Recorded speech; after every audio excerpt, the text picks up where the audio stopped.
So Ari called me and goes, let's go to Jordan Peterson. I was like, yeah, I'll do it. I'm excited. We're having a cultural moment. I want to see what this is. I think it's kind of funny that it's like these guys are the guys that are headlining the Beacon Theater. It's like Jerry Seinfeld, Jordan Peterson. I mean, he's represented by the same agent that represents Big J. And like some of my friends, it's kind of hilarious. Some of my friends were there. Corinne Fisher from Guys We Fucked is in the green room talking about doing Molly with Peterson's daughter, who's like this sweet conservative girl from Canada. And it's like, I looked at Peterson's daughter. It's kind of like, well, you guys, you've crossed over now. Right. Dad's an entertainer. He's in the, So we go to the thing. I mean, listen, here's the thing. Peterson's got a lot of great things to say.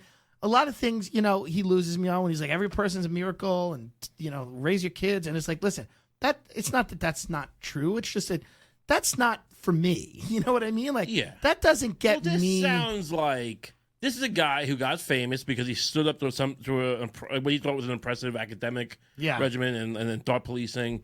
And now he's pitching. It was. No. I'm saying I'm not trying to. But the point is, now he's doing something where he's written a book, a self-help book, basically. Yeah.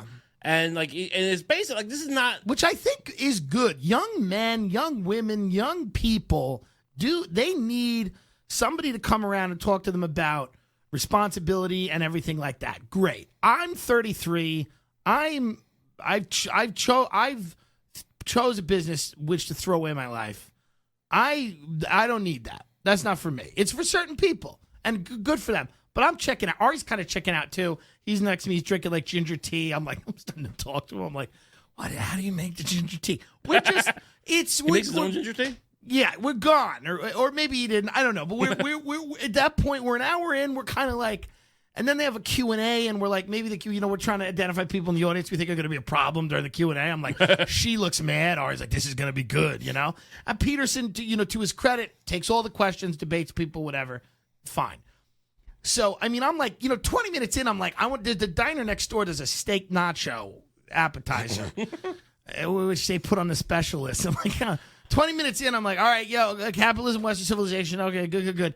Yeah, I'm like, I want to get out of here. You know what I mean? Like, he's great, but it's like, I don't. So then we go back, because my little buddy Alex, who designs my website, is there, and Alex is there with his mom, and his mom leaves, and fucking, it's just like, dude, do you know, and I'm not trying to take, like, obviously, don't live the way that I lived, but the idea of, like, going, when you're 19, like, going to a speaker with your mom, we were doing acid and fucking driving around. Like, I went when I was a little younger. I was 13, I guess. But I went to 2 different Hootie and the Blowfish concerts with my mom. Really? Yeah. You're singing along? Oh, yeah. Hold my hand. Hold my hand. Listen to me. Let Her Cry was great. Let Her Cry. My lamppost. She said she consented earlier in the night. Let her cry. So I go into, because Alex wants a picture of Peterson. I would just leave, right? I don't care. Sure. And this is not to take anything away from him, but I just find pictures kind of odd. I don't, like, he doesn't want to meet me. What am I going to do? Walk in there and be like, hey, all I think about when I see, I get it when you go to like a pizza parlor or like a Chinese restaurant and they have a picture of them with the mayor. I get that. Yeah, whatever. But it's in general, all I think about is, you bothered that person. And the other thing is, like, I'm going to walk in there, like, people are legitimately going up to him going, you saved my life, shaking his hand, like, you changed my life. Hey, I saw you on Rogan. Can you imagine if I walked in there and said, you changed my life? He'd be upset. He might quit. What'd I do? He'd be like, wait a minute, what were you before? Go back to that. I'd be like, so I go in the back, and I'm standing there in the back, and I got here's the thing, man. I still believe that people that are really into politics are losers. I've always believed that, and I don't mean people that are trying to help people or like real activists, because they're few and far between. But I mean people that just want to argue about politics all day, which is most of these people. Right. They're not doing anything for anyone. They're not manifesting their They're not trying to push their ideas in any meaningful way. You know what I mean? They're just not. They're addicted to the dopamine rush of fighting on Twitter. They're fucking biscuits. It's basically sports, but with more arguing. That's it. And you can identify these people. They got nothing going on. Their lives are kind of empty. Right. They don't really like what they do. They don't like their job. They don't, they're just kind of like looking for a fight. I mean, the thing is, when you watch sports, and a lot of my youth I didn't, but I got into it a little later. thrilling. Most games are thrilling if you get into it. Yeah. And politics is not that. Like, I used to be more to that. And it's like, if that's what you choose to get into something else. Because, like, if this is your chosen thing, it's all just full of murky nonsense. Or get involved, like, get really involved and go and fucking do something. Go run. All these comedians are like, why don't you run for city council? I might run for comptroller. Why? As you should. Thank you. Listen to me. I've got a lot of proposals, and I have a lot of solutions. And I have a lot of problems. I'll be honest, I got a lot of problems.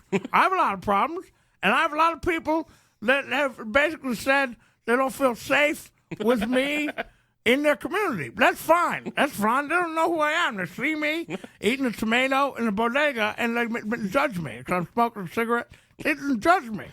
So we go in the back there. Ben Shapiro's sister's there. She looks kind of like Shapiro. Right. Her husband's there. I'm like, hey, how are you? She's like, what got you back here? And I'm like, automatically I want to leave. How do you know she's Shapiro's sister? She said I'm Ben Shapiro's sister. Oh, God. Automatically, she Why goes, does that even come up? What got you back here, right? So I just wanted to turn, look at her, and just say really quietly, I suck Jordan's cock. I wanted to say that. You know what I mean? Like, I suck him off after, right after he goes up. He just blows a load in my mouth and leave. But they didn't. You got to be careful about what you joke. But you know me, I'll fuck up with a joke. So right. I'm like, oh, that's nice. I don't even want to be there. Not because like I don't. Whatever this is, I don't connect. I don't connect to meet and greets. Yeah, it's not for me. The meet and greet. Like, the people that buy VIP tickets, like, none of that is for me. I'd like to shake Roy Orbison's hand. So I get it. I saw you for 2 hours. Yeah. I get where you're going. Like, I've listened to the podcast. Everyone I get it. There are artists out there. There are people who create great things. Yeah. And everyone wants the thing that isn't that from that person. Right. You know? Yeah, but what'd you have for lunch, Jordan? Yeah. So I go back there. I asked Shapiro's. They said, we got married today. They're like, we got our certificate today. We're getting married later in the year, but we got our certificate today from the. I said, oh, it's not. I'm being very nice. I got little Alex with me. He's excited because Jordan's there and everything. And, Alex looks like Nick Mullen, I think, said it perfectly. A inbred, syphilitic boy king, Yeah, something like that. Like an inbred, syphilitic megalomaniacal boy king. Yeah, That would just carve up chambermaids and then fucking the next day, So he's there with me. I look like I purchased him on a website. He's this little bony boy, and he's there with me. And so Ben Shapiro's sister's fiance, I go, where are you going to live? I'm just trying to make conversation. I'm like, where are you going to live? He goes, oh, we're going to live in a red state so I don't have to give up my guns. It's like, I mean, is this what we're doing? Is this what we're doing? Every fucking sentence. I don't know if she's making money off political of the Ben Shapiro gravy train, but I get, because look, why is he behind the times? Is he this? Is he that? He's making money. Yeah. He's a fucking huckster. He is. Yeah, he might believe it, but it doesn't make he's not a huckster. No, he's a huckster. And she's part of the huckster train. Right. So he goes, the fiance goes, we'll go to Texas or Florida. We could find some, because they're Jewish. So he's like, we could find some conservative Jews in Florida. I don't know about Texas. And I'm like, yeah, all right, man. Like, every sentence these people say is like a political fucking like posturing. And I'm just kind of like, just say Florida. Right. I don't care. Yeah. I know you're conservative. I get it. You don't have to what do you think? You think I think like you're a leftist? You're Shapiro's brother-in-law. Yeah, I get it.